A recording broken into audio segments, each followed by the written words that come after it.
नमस्कार, जय हिंद, जय Bharat, Vande Mataram.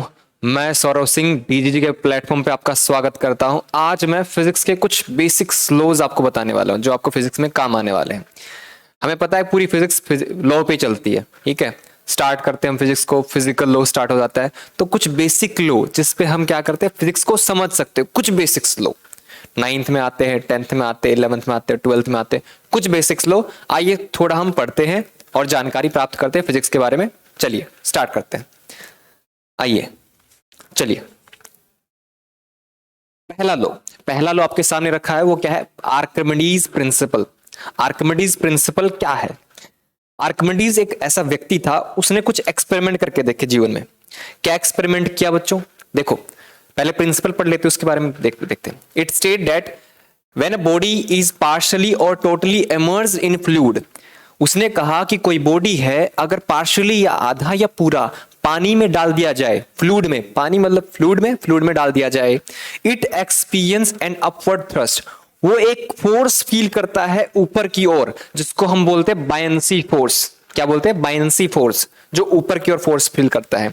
It experience an upward thrust equal to weight of the fluid displace by it. ये कह रहा है ये फोर्स कितना फील करेगा? जितना वो फ्लूइड डिस्प्लेस कर देगा। उदाहरण के लिए मान लीजिए कि भैया कोई ये बीकर है, कोई पत्थर का वेट है, पत्थर का वेट मान लेते कितना है? 10 केजी है। अगर पानी में डालने के बाद इस पत्थर का वेट कितना दिखा रहा है?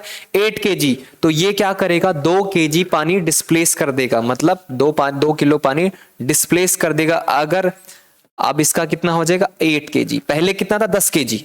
इसका मतलब क्या? 2 केजी ऊपर क्या लग रहा है? Upward force. जितना ऊपर फोर्स लग रहा है उतना ही क्या कर देगा? पानी डिस्प्लेस कर देगा। ये है आर्किमिडीज प्रिंसिपल। ये सब पे ही लागू होता है फिजिक्स में, ये सब पे ही लागू होता है, ठीक है। चलिए नेक्स्ट पे आते हैं। Ohm's law. ये 12th का भी और 10th का भी है। ओम्स लॉ क्या बोलता है?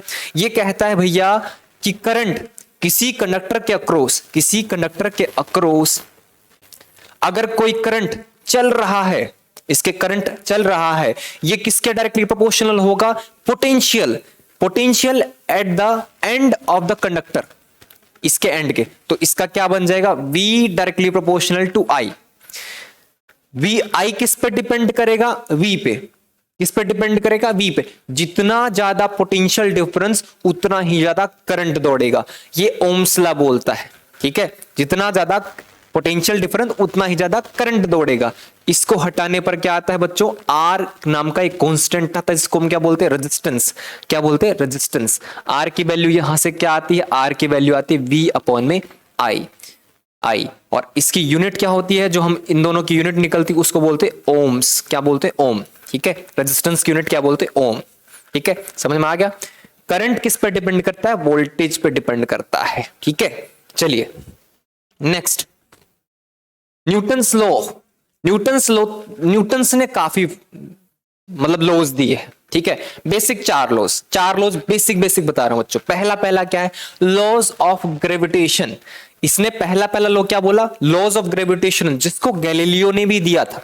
गैलीलियो ने ही दिया था पहले तो, ठीक है।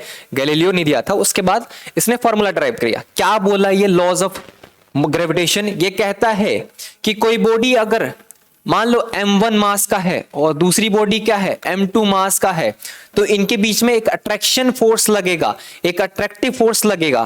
वो फोर्स किसके बराबर होगा? वो फोर्स बराबर होगा किसके बराबर?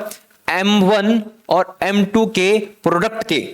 और इनवर्सली प्रोपोर्शनल किसके होगा? डिस्टेंस ऑफ स्क्वायर, ठीक है। इनके बीच में जितना डिस्टेंस होगा उसका स्क्वायर।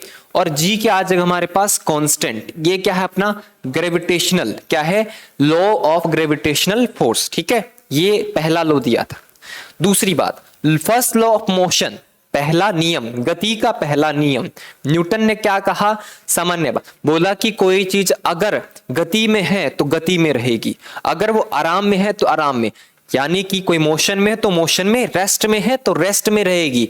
जब तक उस पे बाहरी फोर्स अप्लाई ना किया जाए। क्या ना किया जाए? जब तक बाहरी फोर्स, एक्सटर्नल फोर्स अप्लाई ना किया जाए तब तक वो क्या रहेगा? रेस्ट में। तो रेस्ट में, मोशन में तो मोशन में। ठीक है।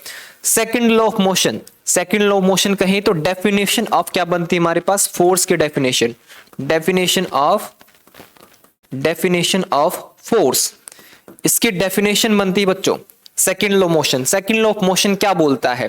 कहता है change in momentum, change in momentum, momentum में बदलाव समय के साथ with respect to time is directly proportional to force. मतलब क्या? Force is directly proportional to dp by dt। ये क्या है हमारे पास? Second law of motion. क्या है? Second law of motion, physics का, न्यूटन्स का सेकंड लॉ ऑफ मोशन। ठीक है। थर्ड लॉ ऑफ मोशन बच्चों, third law of motion Newton ने बताया कि every action has equal and opposite reaction. Every action has equal and opposite reaction. इसका अर्थ क्या? कि भैया कोई भी एक्शन करेंगे तो उसका क्या होगा? अपोजिट, एक अपोजिट, उसके अगेंस्ट में एक फोर्स लगाएगा, वो कितना होगा? बराबर होगा। जितना फोर्स अप्लाई कर रहे हैं तो उतना ही बराबर होगा। ठीक है।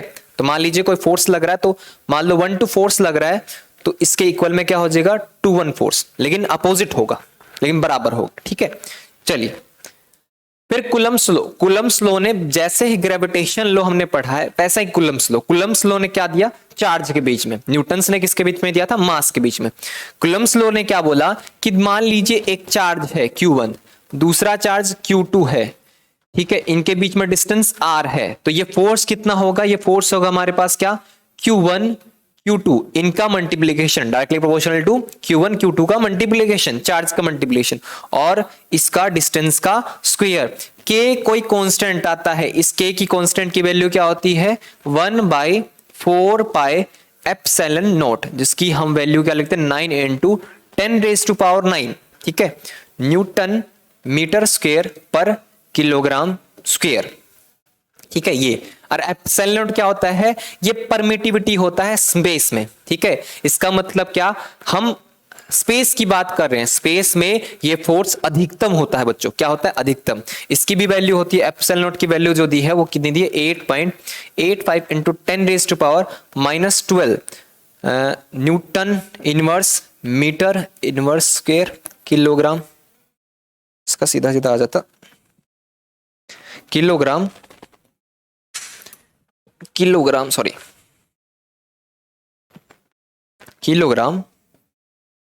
स्क्वायर। ये क्या आ जाएगा हमारे पास? वैल्यू आ जाएगी बच्चों। ठीक है। कुलम्ब्स लॉ ने दिया है। चलिए नेक्स्ट की तरफ। Stephen law. स्टीफन लॉ ने ये भी एक लॉ है। इसने क्या कहा? ब्लैक बॉडी रेडिएशन के बारे में कहा। इसने कहा total energy radiated from a black body. Black body कौन सी? जो बिल्कुल ब्लैक होती है, उससे लगातार क्या करता है? वो एमिट भी करता है, एब्जॉर्ब भी करता है। ठीक है। वो क्या करता है? The total energy radiate from a black body is equal to, जो रेडिएट करेगा ब्लैक बॉडी, एनर्जी रेडिएट करेगा, वो किसके बराबर होगा? Power of its absolute temperature, fourth power T की पावर 4। और ये क्या हमारे पास? स्टीफन कांस्टेंट आता है बच्चों। क्या? Stefan constant E equal to sigma T की पावर 4। सिग्मा के हमारे पास स्टीफन कांस्टेंट की वैल्यू, और ये T की पावर 4। ठीक है। Absolute temperature. ठीक है। चलिए next, Pascal law. Pascal law क्या कहता है बच्चों? When pressure is applied to a fluid, जब प्रेशर या दाब फ्लूइड पर अप्लाई किया जाता है, the pressure change it transmitted to the every part of the fluid without loss hydraulic machine. ये क्या कहता है कि अगर प्रेशर फ्लूइड पे अप्लाई किया जाता है तो ये क्या करता है? बराबर फोर्स लगाता है। उदाहरण के लीजिए, थोड़ा सा एग्जांपल समझा देता हूं। मान लीजिए ठीक है, मान लीजिए इस टाइप से कोई फ्लूइड बनाया हुआ है। ठीक है। यहां पे कोई प्रेशर लगाया जा रहा है। मान लीजिए यहां पे प्रेशर लगा रही है, फ्लूइड है। मान लीजिए यहां पे कोई प्रेशर लगाया जा रहा है, तो ये प्रेशर जितना यहां पे लगाया जा रहा है उतना ही क्या करेगा, यहां पे लगेगा। क्या लगेगा, जितना प्रेशर यहां पे लग रहा है उतना ही प्रेशर कहां लगेगा, यहां पे लगेगा। अच्छा, प्रेशर का फॉर्मूला क्या होता है, फोर्स अपॉन में एरिया।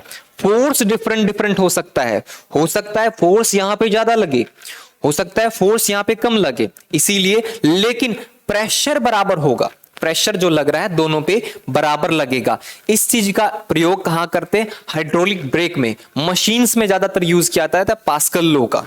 कहां, हाइड्रोलिक मशीन्स में। Hydraulic machines like hydraulic pressure work on this principle. और दूसरी बात हमने क्या बोला, पास्कल लॉ, ठीक है। प्रेशर की यूनिट क्या होती है, ऐसा यूनिट हम क्या बोलते हैं, पास्कल। इसी लॉ के आधार पर, इसी साइंटिस्ट के आधार पर प्रेशर की यूनिट पास्कल बताई गई है। प्रेशर की यूनिट क्या बताई गई है, SI unit of pressure is pascal, ठीक है, पास्कल इसी से बताई गई है, ठीक है बच्चों। चलिए next, Hooke's law. Hooke's law क्या कहता है कि मान लीजिए कोई एक स्ट्रिंग है, मान लीजिए कोई स्ट्रिंग है, यहां पे क्या करते हैं हम, कोई स्ट्रेस कर रहे हैं, हम क्या करें, स्ट्रेस मतलब टेंशन क्रिएट कर रहे हैं, खींच रहे हैं। हुक्स लॉ क्या कहता है कि जितना हम खींचेंगे, स्ट्रेस देंगे, उतना ही क्या होगा, स्ट्रेन होगा। Stress is directly proportional to strain. Strain क्या होती, विकृति, चेंज, उस पोजीशन में कितना कन्फिगरेशन में चेंज आ गया है। स्ट्रेस क्या होता है बच्चों, force upon area, force upon कितने लेंथ पे कितना फोर्स लग रहा है बच्चों, ठीक है, कितने सरफ एरिया पे कितना फोर्स लग रहा है, तो stress directly proportional to strain, ठीक है बच्चों। चलिए नेक्स्ट, बर्नौलीज प्रिंसिपल, बहुत इंपॉर्टेंट प्रिंसिपल बच्चों, 11th क्लास का टॉपिक है। ये क्या कहता है बच्चों, समझो एक चीजों को, ठीक है। ये कह रहा है क्या कि मान लीजिए कोई फ्लूइड है, कोई फ्लूइड यहां पे मान लीजिए, ठीक है, इसमें ट्रेवलिंग कर रहा है, फ्लूइड ट्रेवल कर रहा है, तो उसमें क्या कहता है बच्चों, ये क्या साफ साफ बात कहता है कि भैया कहता है कि प्रेशर, ये कह रहा है प्रेशर एनर्जी, क्या, प्रेशर एनर्जी प्लस में काइनेटिक एनर्जी प्लस में पोटेंशियल एनर्जी, ये क्या रहेगा, कांस्टेंट रहेगा बच्चों। क्या रहेगा, कांस्टेंट। इन तीनों का सम कांस्टेंट रहेगा। क्या रहेगा, जितना मान लीजिए यहां पे कोई प्रेशर की वैल्यू निकाल रहे हैं, प्लस में काइनेटिक एनर्जी प्लस में पोटेंशियल एनर्जी, उनका सम करें और यहां पे वैल्यू निकाले, पोटेंशियल एनर्जी, काइनेटिक एनर्जी और प्रेशर एनर्जी, तो दोनों का सम, जो यहां सम निकला यहां सम निकला, दोनों की वैल्यू क्या रहेगी, कांस्टेंट रहेगी बच्चों। हो सकता है काइनेटिक एनर्जी यहां पे कम हो ज्यादा हो सकता है काइनेटिक एनर्जी यहां पे कम हो ज्यादा हो, लेकिन तीनों का सम कांस्टेंट रहता है बच्चों। ये कह रहा है बर्नौलीज इक्वेशन। अच्छा, हमने जो यहां पे वैल्यूज लिखी है वो लिखी है पर यूनिट वॉल्यूम के लिए, पर यूनिट वॉल्यूम के लिए, पर यूनिट वॉल्यूम के लिए, पर यूनिट,